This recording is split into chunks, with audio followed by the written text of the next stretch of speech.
Next part प्रकाशी के अंतर।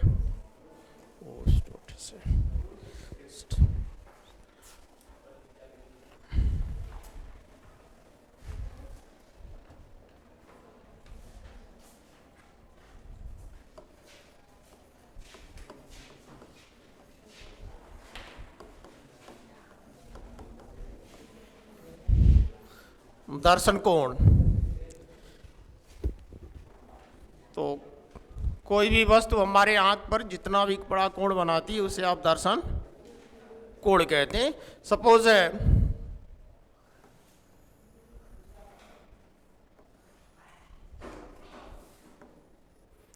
ये आपका नेत्र लेंस है, पीछे आपकी रेटिना है,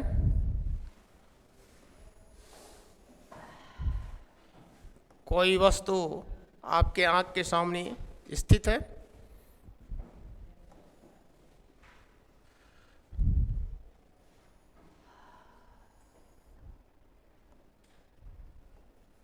इस तरह से उस वस्तु द्वारा हमारे आंख पर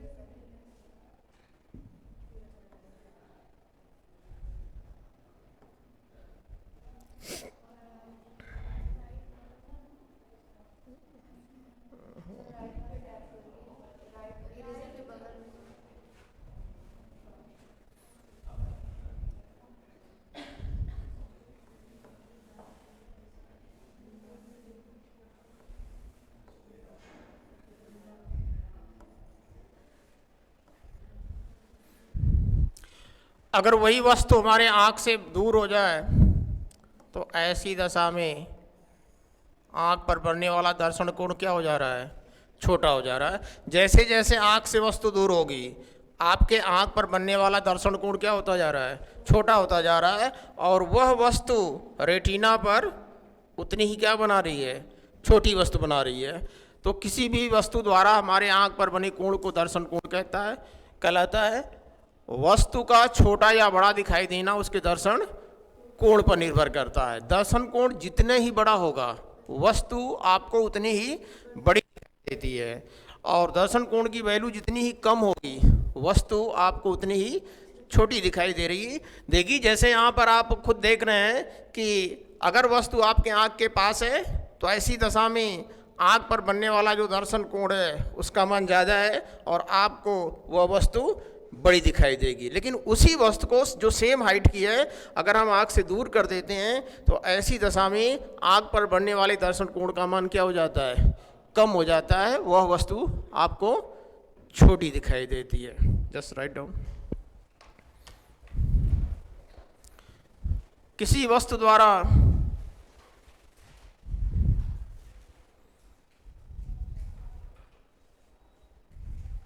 आँख पर बनने वाले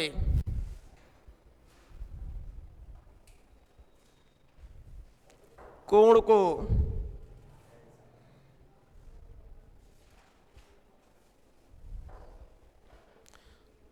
दर्शन कोण कहते हैं।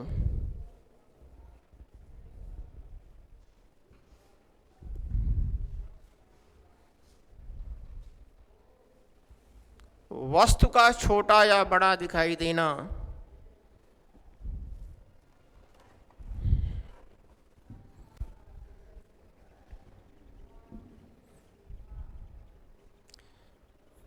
दर्शन कोण पर निर्भर करता है।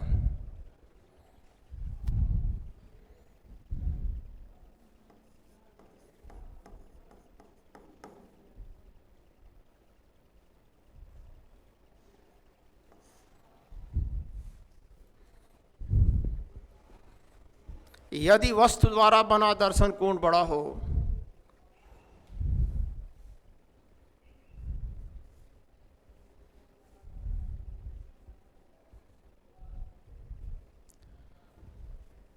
तो वह वस्तु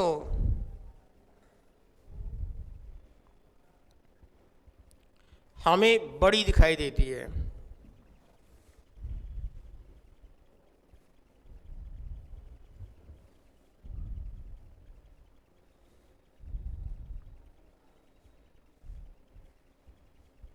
Draw the figure.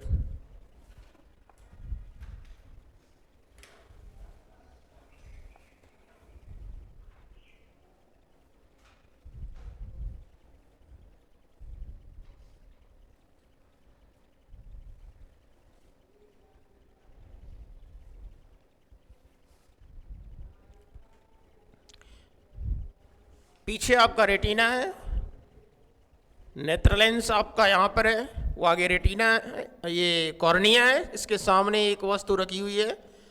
वह वस्तु एक बार आँख के पास है, दूसरी बार आँख से क्या हो जा रही है, दूर हो जा रही है। तो आप देख रहे हैं उसके द्वारा जो दर्शन कोण बन रहे हैं वह बड़े और छोटे बन रहे हैं। इसी वजह से वस्तु आपको बड़ी और छोटी दिखाई दे रही है।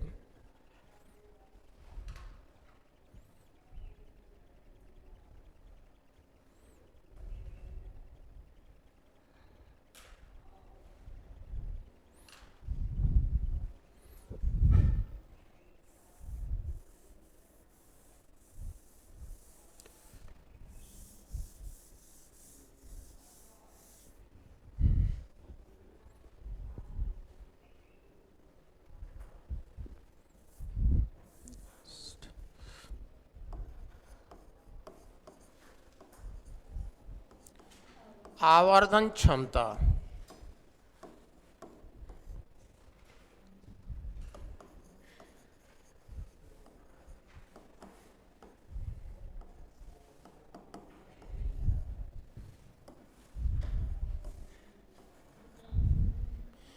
Magnifying power. इसके पहले आपको एक आवर्धन बताया गया था जो रेखीय आवर्धन था। वो रेखीय आवर्धन और कुछ नहीं, किसी भी वस्तु के प्रतिबिंब की लंबाई और वस्तु की लंबाई के अनुपात को आप रेखीय आवर्धन कहते हैं। और I by O equal to V by U, वो आपका रेखीय आवर्धन था जो V और U का रेशियो होता है, अथवा प्रतिबिंब की लंबाई और वस्तु की लंबाई का अनुपात होता है। लेकिन यह उससे अलग टर्म है, ये आवर्धन क्षमता है। वो आपका लीनियर मैग्निफिकेशन था, लेकिन ये आपका मैग्नीफाइंग पावर है। तो मैग्नीफाइंग पावर होती क्या है, किसी भी प्रकाशिक यंत्र, चाहे वो आपका सिंपल माइक्रोस्कोप हो या संयुक्त सूक्ष्मदर्शी हो या आपका दूरदर्शी हो, ये आपके प्रकाशिक यंत्र हैं। किसी भी प्रकाशिक यंत्र द्वारा जो अंतिम प्रतिबिंब बनता है उसके द्वारा आँख पर बना दर्शन कोण, और उसी वस्तु को जब हम सीधे आँख से देखते हैं तब उसके द्वारा हमारे आँख पर बने दर्शन कोण के अनुपात को हम उस प्रकाशिक यंत्र की आवर्धन क्षमता कहते हैं। ये जो वस्तु है हम इसको किसी प्रकाशिक यंत्र से देखें, क्योंकि देखने में जब भी हम अपने आँख का ही प्रयोग करेंगे, तो ऐसी दशा में उस प्रकाशिक यंत्र से बने जो अंतिम प्रतिबिंब बनेगा उसके द्वारा आँख पर बनने वाला दर्शन कोण बीटा, और वही वस्तु जब केवल हम आँख से देखते हैं तब हमारे आँख पर बनने वाले दर्शन कोण अल्फा के अनुपात को आवर्धन क्षमता कहते हैं। तो जो आवर्धन क्षमता होती है वो और कुछ नहीं बल्कि बीटा बाई अल्फा होती है, जहाँ बीटा किसी भी प्रकाशिक यंत्र द्वारा अंतिम प्रतिबिंब से आँख पर बनने वाला दर्शन कोण और उसी वस्तु द्वारा हमारे आँख पर बनने वाले दर्शन कोण के अनुपात को उस प्रकाशिक यंत्र की आवर्धन क्षमता कहते हैं। ठीक, नोट करिए आप इसको। किसी प्रकाशिक यंत्र से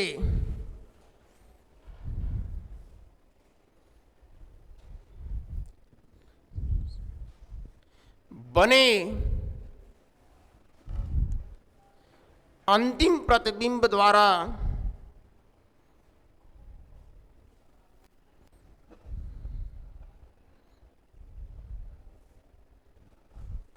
आँख पर बना दर्शन कोण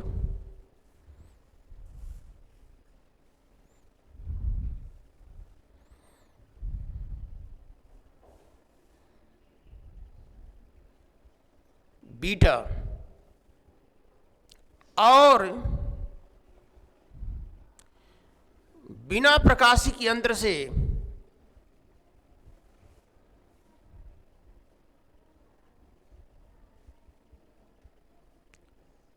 वस्तु द्वारा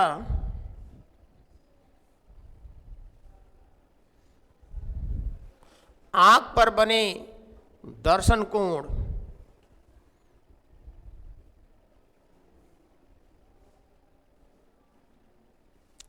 अल्फा को, आंख पर बने दर्शन कोण अल्फा के अनुपात को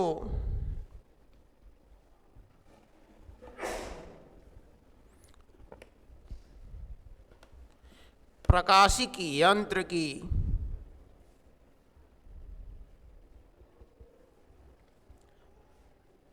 आवर्धन क्षमता कहते हैं।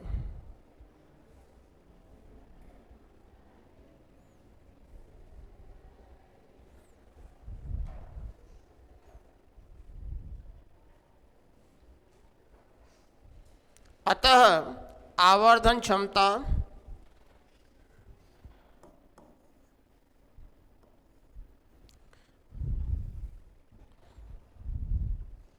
स्मॉल एम बराबर बीटा बाई अल्फा। तो इस तरह से आवर्धन क्षमता और रेखीय आवर्धन में अंतर स्पष्ट है। रेखीय आवर्धन सीधे प्रतिबिंब की लंबाई और वस्तु की लंबाई का अनुपात होता है, ये दो लंबाइयों का अनुपात होता है रेखीय आवर्धन। लेकिन आवर्धन क्षमता ये दो दर्शन कोणों का अनुपात होता है। Okay,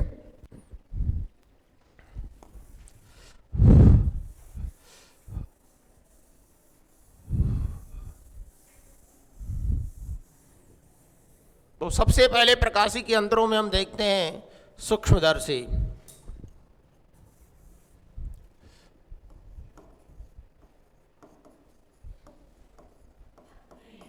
microscope.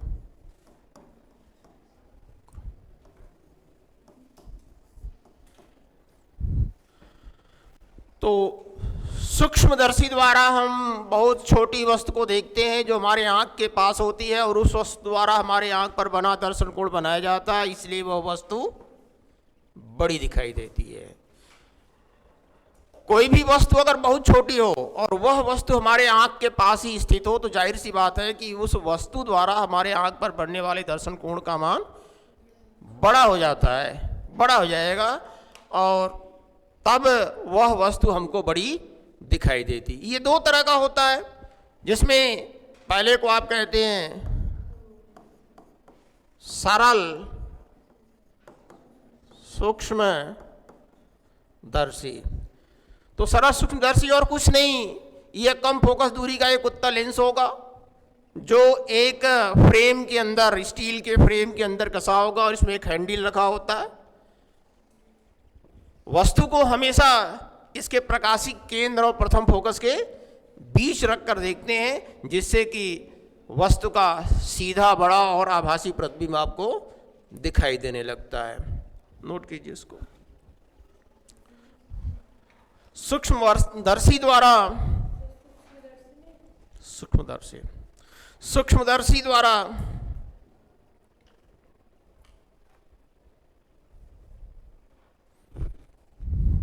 पास स्थित सूक्ष्म वस्तुओं का आंख पर बड़ा दर्शन कोण बनाया जाता है।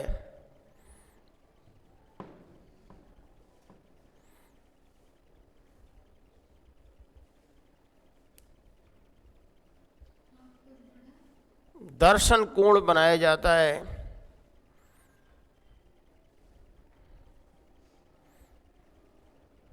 जिससे वस्तु बड़ी दिखाई देती है।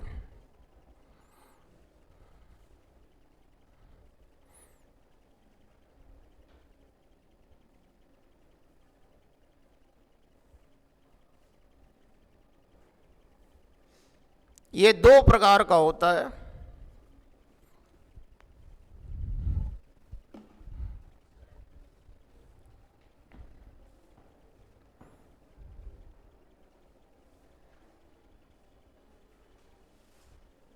नंबर 1 सरल सूक्ष्मदर्शी। सरल सूक्ष्मदर्शी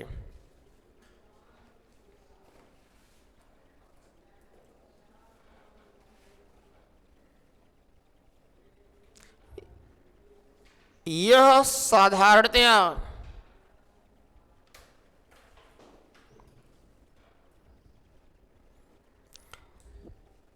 कम फोकस दूरी वाला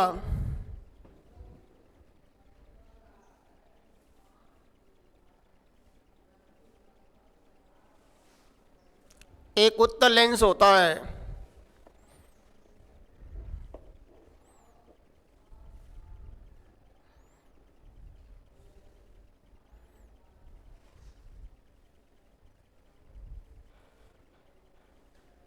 जो हैंडल युक्त एक फ्रेम के अंदर कसा होता है। जो हैंडल युक्त एक फ्रेम के अंदर कसा होता है।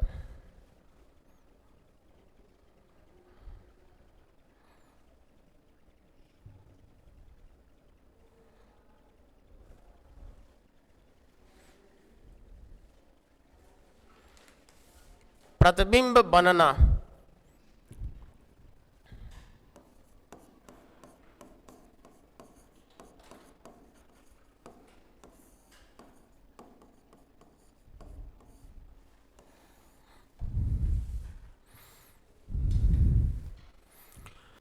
तो जैसा आपको पहले बताया गया था कि सूक्ष्मदर्शी द्वारा अगर किसी वस्तु को आपको देखना है तो आप उस वस्तु को उस उत्तल लेंस के प्रकाशिक केंद्र और प्रथम फोकस के बीच में रखेंगे, जिससे कि उस वस्तु का आभासी सीधा और बड़ा प्रतिबिंब बनता है।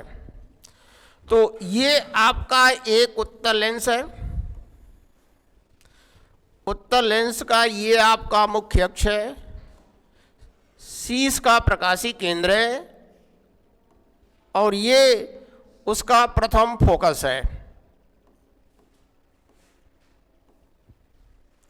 वस्तु को इसके प्रथम फोकस और प्रकाशी केंद्र के बीच आपने रखा। इसके द्वारा प्रतिबिंब बनाने के लिए एक किरण को हम मुख्य अक्ष के समानांतर खींचते हैं, जो इसके द्वितीय फोकस से होकर गुजरेगा। ये आपका उसका द्वितीय फोकस है। दूसरी किरण इसके प्रकाशी के केंद्र से सीधे निकल जाएगी।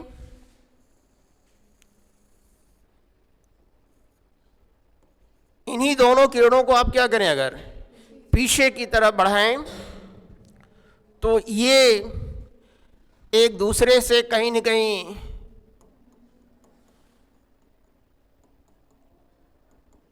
मिलती हुई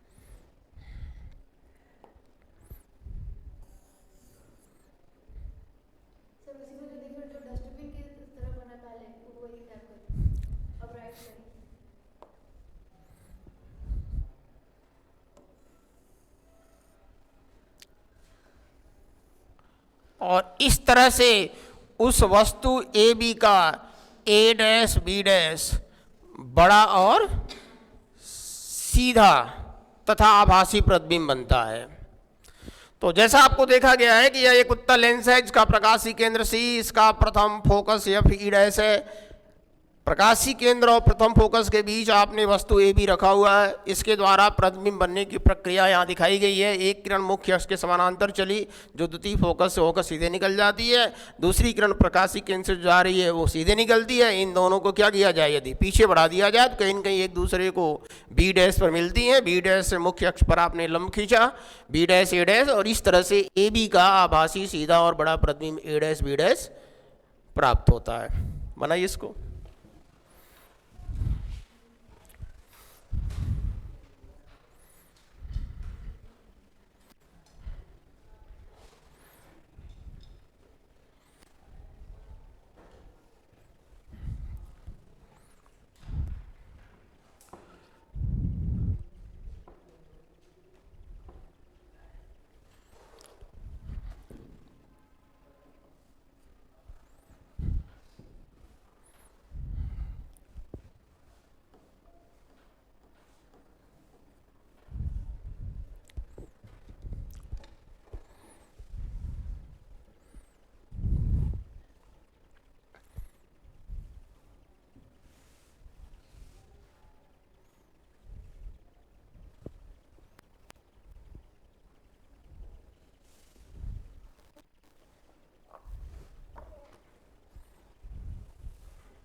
नेक्स्ट हेडिंग आवर्धन क्षमता।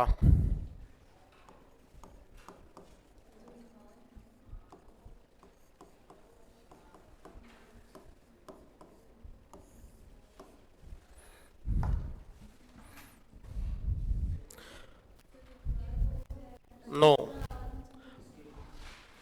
अब अलग अलग प्रकाशीय की यंत्रों की आवर्धन क्षमता को हम अलग अलग तरीके से डिफाइन करेंगे। तो देखिए आप सरल सूक्ष्मदर्शी में जो लेंस लगा हुआ अंतिम प्रतिबिंब इसमें आपका ए डैश बी डैश है, जिसके द्वारा आंख पर बना दर्शन कोण बीटा है। बीटा वास्तव में वस्तु द्वारा भी बना कोण ए बी है, लेकिन वही वस्तु ए बी यहाँ देखिए आपके आंख के सामने कितनी दूरी पर है, डी दूरी पर है। डी क्या है? डी स्पष्ट दृष्टि की न्यूनतम दूरी है। तो ऐसी दशा में आपके आंख पर बनने वाला कोण दर्शन कोण अल्फा है।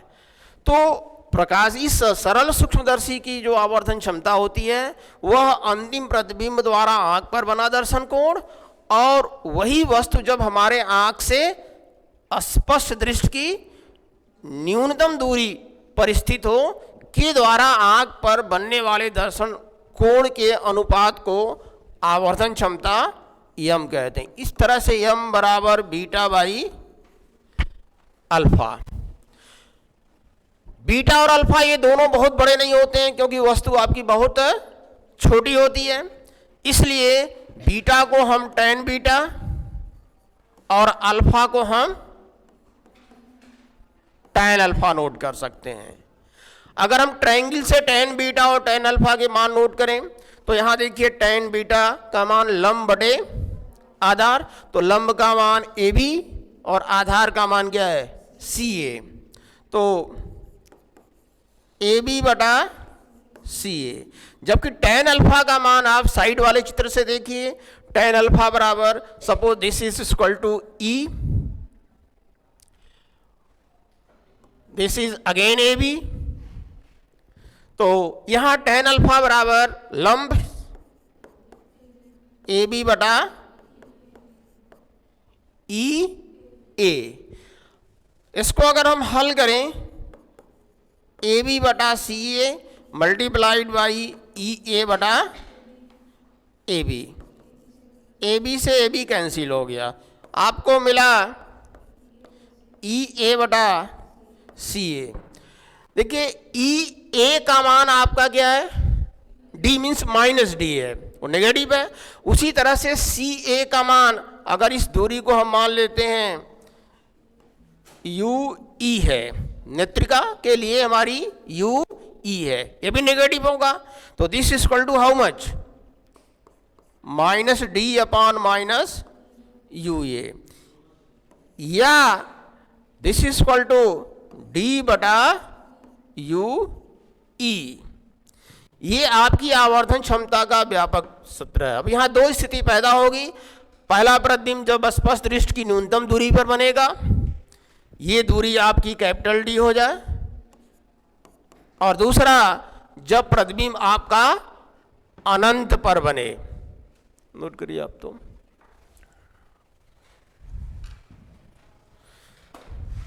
सरल सूक्ष्मदर्शी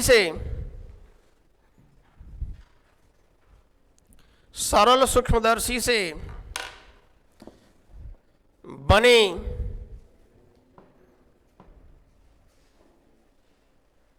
अंतिम प्रतिबिंब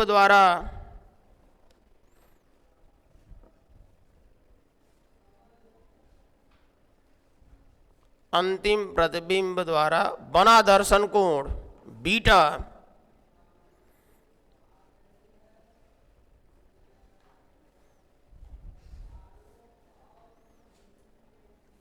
एवं वही वस्तु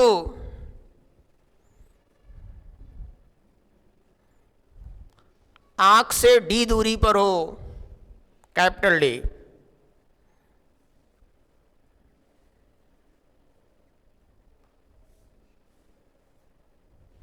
के द्वारा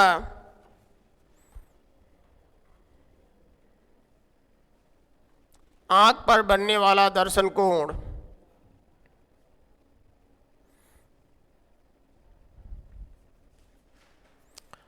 अल्फा के अनुपात को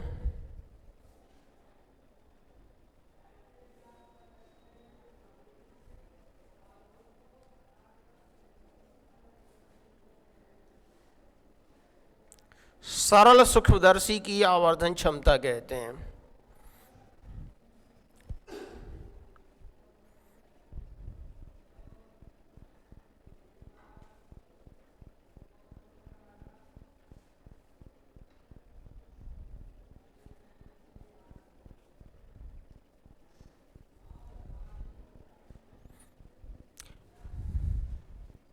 अतः mu equal to beta by alpha.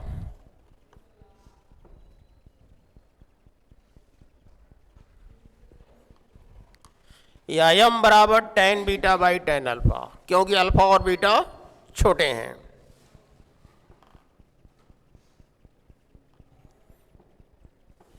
Triangle से अल्फा बीटा के मान नोट कीजिए। ए बी बटा c a divided by a b बटा ई ए।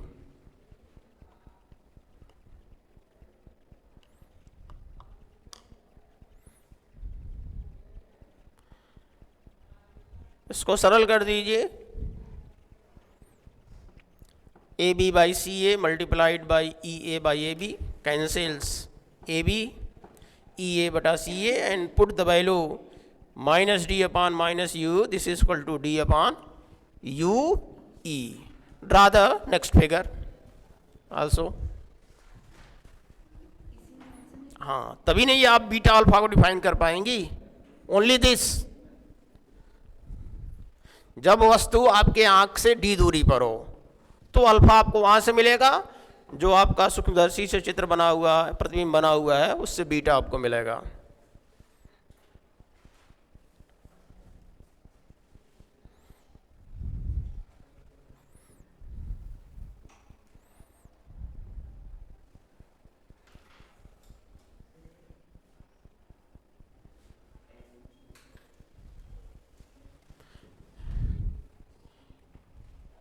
ये आवर्धन क्षमता का व्यापक सूत्र है। ये आवर्धन क्षमता का व्यापक सूत्र है।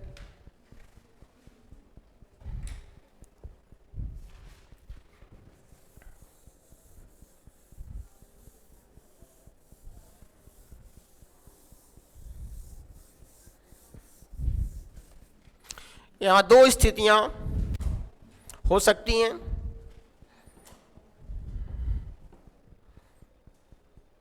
नंबर फर्स्ट,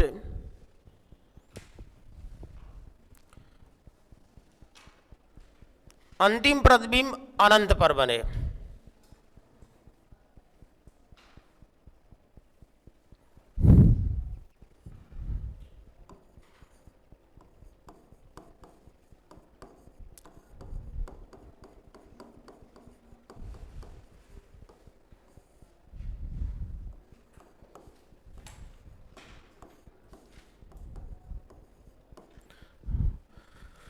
तो चित्र को देखिए, आपको जो अंतिम प्रतिबिंब ए डैश बी डैश है, इसको अनंत पर बनने की क्या शर्त होनी चाहिए?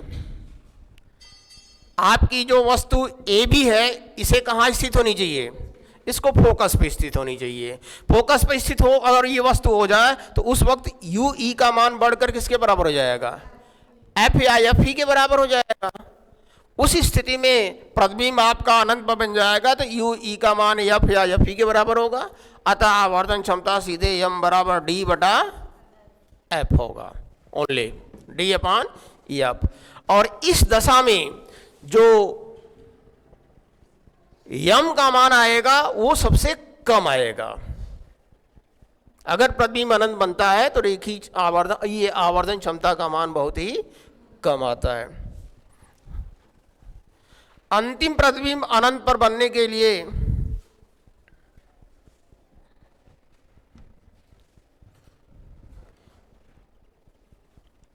यू ई बराबर एफ,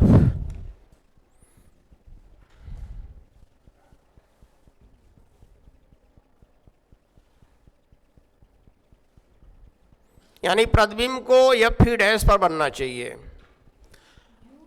ई बराबर एफ है, अतः एम बराबर डी बाई एफ। सेकंड,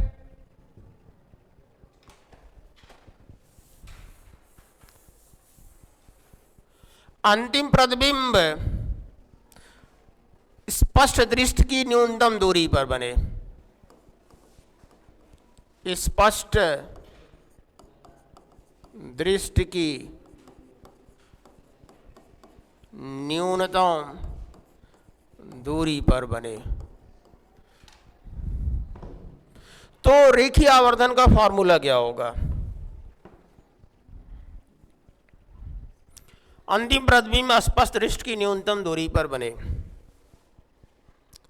तो नेत्रिका के लिए हम लेंस का सूत्र योग करते हैं 1/v minus 1/u equal to 1 f से। v equal to how much? v equal to minus D. v equal to minus D, तो 1 minus D. u equal to U E minus 1 U E, this is negative, and this is equal to 1 F. ये आपका positive हो जाएगा, तो 1 U ई बराबर, इसको हम उस साइड ट्रांसफर कर देते हैं, 1 एफ प्लस 1 डी। ये वैल्यू उठाकर आप कहाँ रख दीजिए? आवर्धन के फार्मूला में।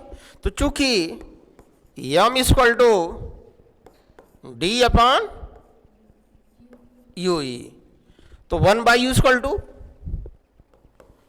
D multiplied by 1/f plus 1 d. D को अंदर कर दीजिए आप, तो डी अपॉन एफ प्लस 1 या 1 plus D upon F.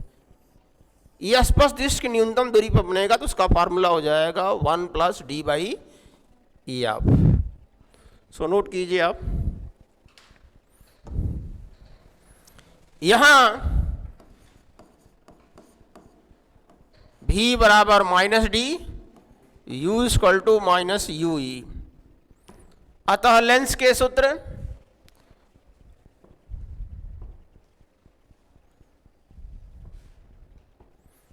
1/v minus 1/u equal to 1/f से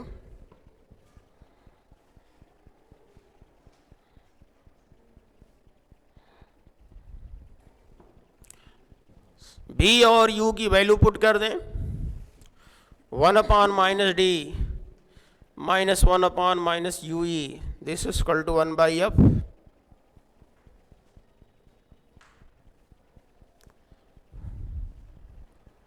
सो 1/u is equal to 1/f plus 1/d, चूंकि m is equal to d by u e, 1/u का मान पुट कर दीजिए, तो d is equal to 1/f plus 1/d, bracket को open कर दीजिए, तो आपको m is equal to 1 plus d by f है। इस दशा में यम का मान अधिकतम प्राप्त होता है। इस दशा में यम का मान अधिकतम प्राप्त होता है। अब हम दूसरे प्रकाशिक यंत्र पर चलते हैं, जिसे आप संयुक्त या यौगिक सूक्ष्मदर्शी के नाम से जानते हैं। तो सेकंड सूक्ष्मदर्शी जो है आपका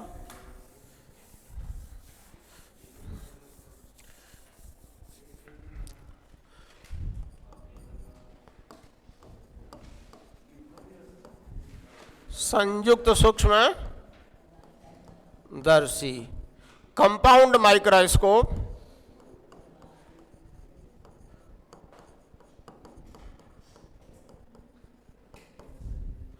कंपाउंड माइक्रोस्कोप।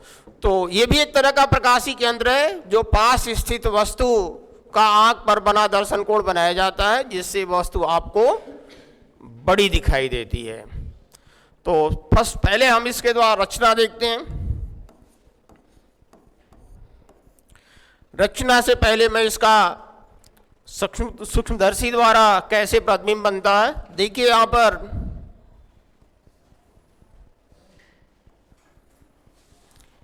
ये एक उत्तल लेंस है, ये इसका प्रथम फोकस है, ये प्रकाशी केंद्र O है। इसके प्रथम फोकस F' O से थोड़ा बाहर एक छोटी सी वस्तु आप AB रख रहे हैं। AB का प्रतिबिंब इस लेंस द्वारा बनाए अगर हम, तो एक किरण मुख्य अक्ष के समानांतर चलती है, जो इसके द्वितीय फोकस से क्या करेगी, पास कर जाएगी।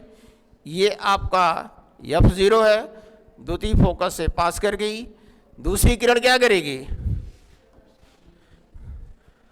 प्रकाशी केंद्र O से होकर गुजरेगी, और इस तरह दोनों किरण एक दूसरे को क्या कर रही हैं, B' पर काट रही हैं। इसको आप लंब डाल देंगे तो ये आपका A', B', इसका पहला उल्टा और वास्तविक प्रतिबिंब प्राप्त होता है। अब यही वस्तु एक दूसरे उत्तल लेंस के लिए वस्तु का काम करती है। अब इस लेंस द्वारा जो प्रतिबिंब बनेगा, आप इससे मुख्य अक्ष के समानांतर किरण खींचिए। ये किरण इससे कहाँ जाएगी, द्वितीय फोकस से होकर जाएगी, तो ये द्वितीय फोकस इसका है। एक किरण आप इसके प्रकाशी केंद्र से खींचेंगे तो क्या करेगी, सीधे निकल जाएगी। इन दोनों किरणों को हम क्या करें, पीछे अगर बढ़ाएं, तो ऐसी दशा में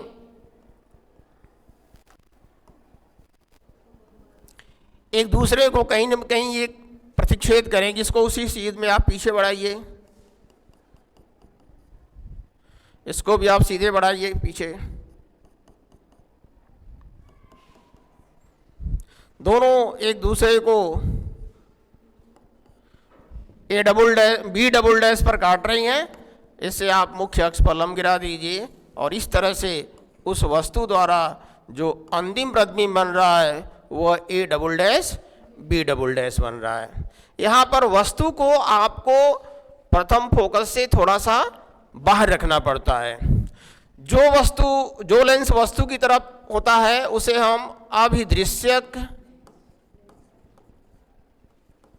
या ऑब्जेक्टिव बोलते हैं। जिधर से हम देखते हैं उसे हम नेत्रिका या आईपीस कहते हैं। ये आपकी नेत्रिका है।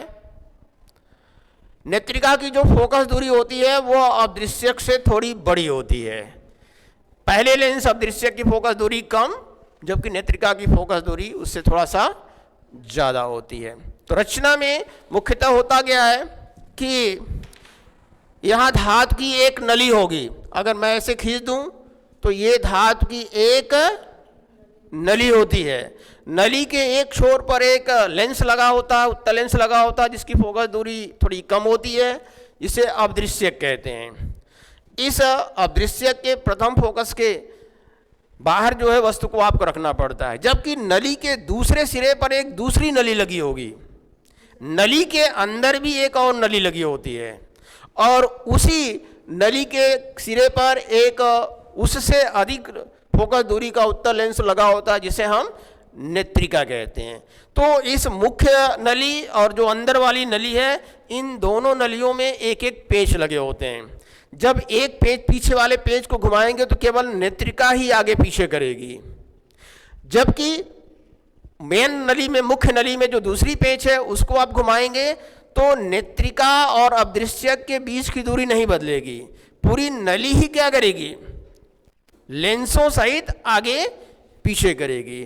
तो दो पेचों में पीछे वाले पेच का काम, यानी जो नेत्रिका की तरफ पेच लगी हुई है उसका काम केवल नेत्रिका को क्या करना है, आगे पीछे करना है। जबकि अपदृश्यक के पास जो पेच लगी होती है उस पेच को आप घुमाएंगे तो अपदृश्यक और नेत्रिका के बीच की दूरी नहीं बदलेगी, पूरी नली ही क्या करेगी, आगे पीछे गति करती है। चित्र बनाइए आप इसको पहले तो, या अभी रुक जाइए। इसमें रचना के अंतर्गत इसमें एक बेलनाकार नली होती है,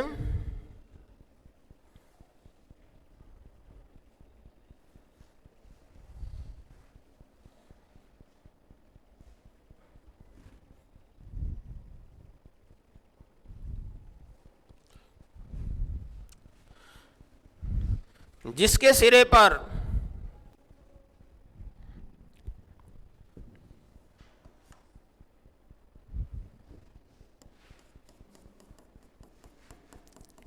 एक कम फोकस दूरी का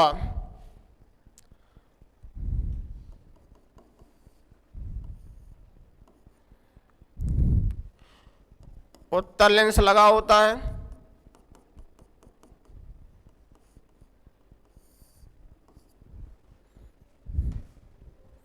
जिसे अपदृश्यक कहते हैं।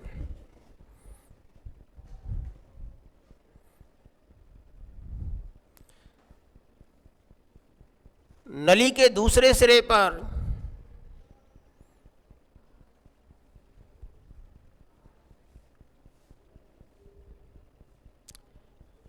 एक दूसरी नली लगी होती है,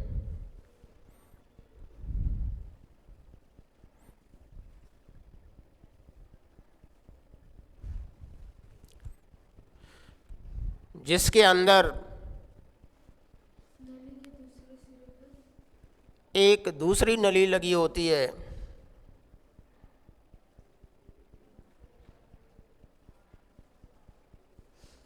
जिसके सिरे पर अधिक फोकस दूरी का उत्तल लेंस लगा होता है।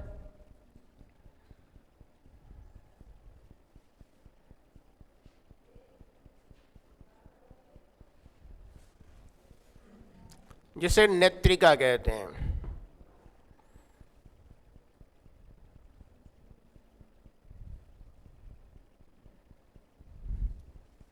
नेत्रिका में एक क्रॉस तार लगा होगा,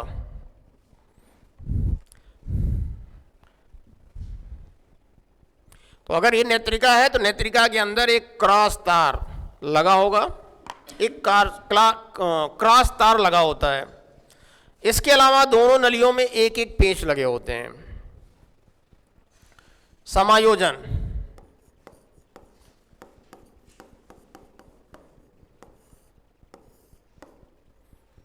एडजस्टमेंट। तो देखिए आप समायोजन कैसे करते हैं। जैसे बताया गया कि आपको जो अपदृश्यक है वो जिस वस्तु को देखना है आप उधर रख देंगे और नेत्रिका की तरफ से आप देखेंगे।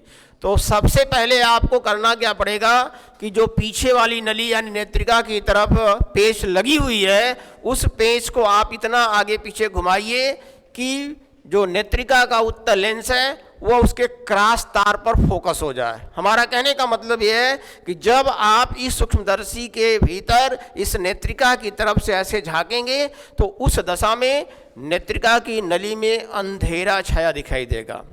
पेच को जैसे आप आगे पीछे करेंगे थोड़ी देर में देखेंगे पूरी नली प्रकाशमान हो जाएगी, उसमें प्रकाश भर जाएगा और उसके अंदर एक क्रॉस तार आपको दिखाई देने लगेगा। तो ऐसी स्थिति में आपकी नेत्रिका क्रॉस तार पर फोकस हो जाती है। अब आपको पीछे वाली यानी नेत्रिका के पास जो पेंच लगी है उसको आपको बिल्कुल नहीं घुमाना है। अब जो अदृश्य की तरफ पेंच है उसको आप आगे पीछे इस तरह से घुमाइए कि जिस वस्तु को आप देख रहे हैं उसका प्रतिबिंब नेत्रिका के ऊपर जाकर बन जाए, और इस तरह से आपका सूक्ष्मदर्शी किसी भी वस्तु का प्रतिबिंब देखने के लिए समायोजित हो जाता है। नोट करिए इसको।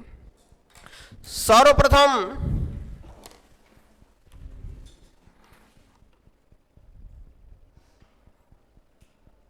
नेत्रिका के पास लगे पेंच को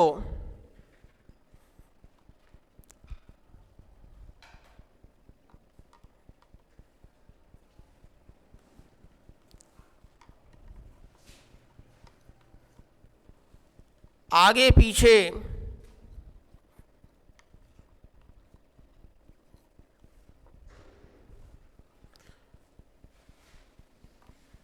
इस प्रकार घुमाते हैं कि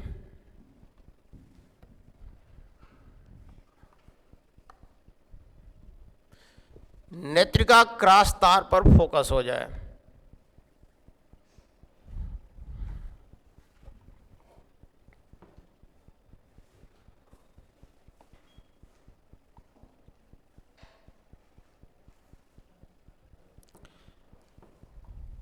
अब इस पेंच को बिल्कुल नहीं घुमाते हैं।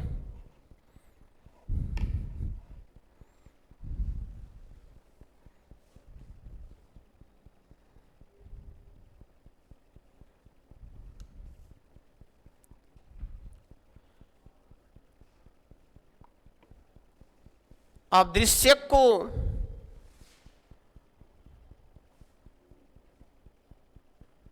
वस्तु की ओर रखकर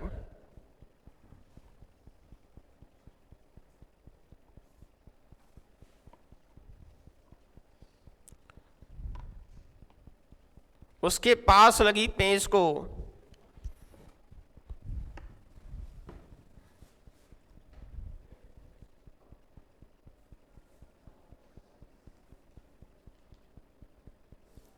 इतना घुमाया जाता है कि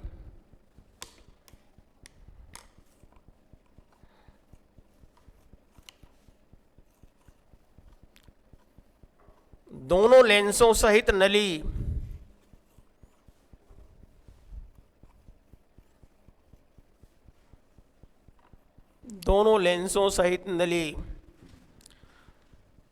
आगे पीछे हो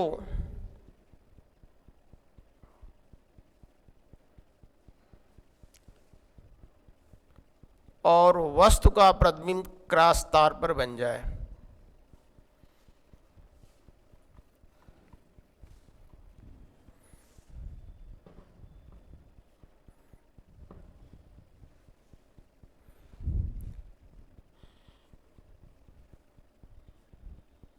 नेक्स्ट हेडिंग प्रतिबिंब बनना।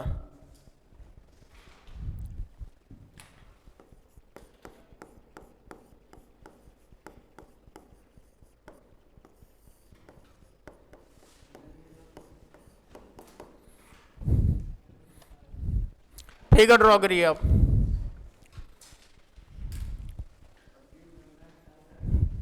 प्रतिबिंब बनना के आगे आपको फिगर ड्रॉ करना होगा।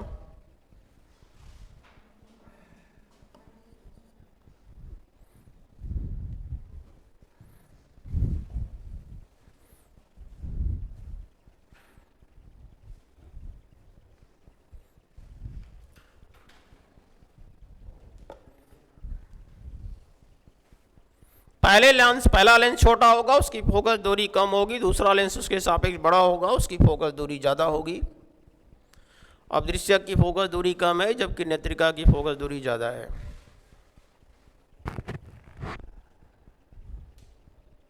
वस्तु को बहुत छोटा रखेंगे क्योंकि वस्तु को अगर आप बहुत बड़ा बना देंगे तो आपको नेत्रिका को बहुत बड़ा बनाना पड़ेगा।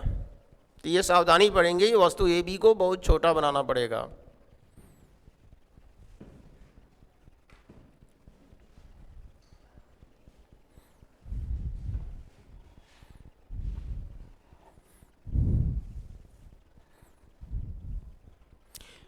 जैसे ही प्रतिबिंब आपका ए डैश बी डैश बनेगा, उसका प्रतिबिंब बनाने के लिए आपको एक किरण मुख्य अक्ष के समानांतर जो द्वितीय फोकस से होकर जाएगा,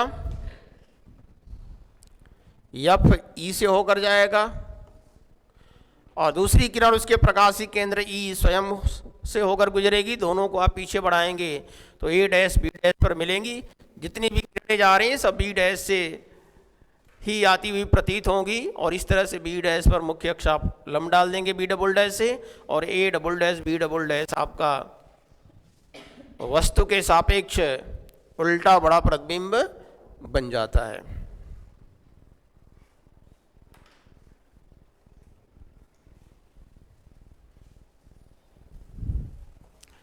इसमें आप दूरियों को दिखा लीजिएगा।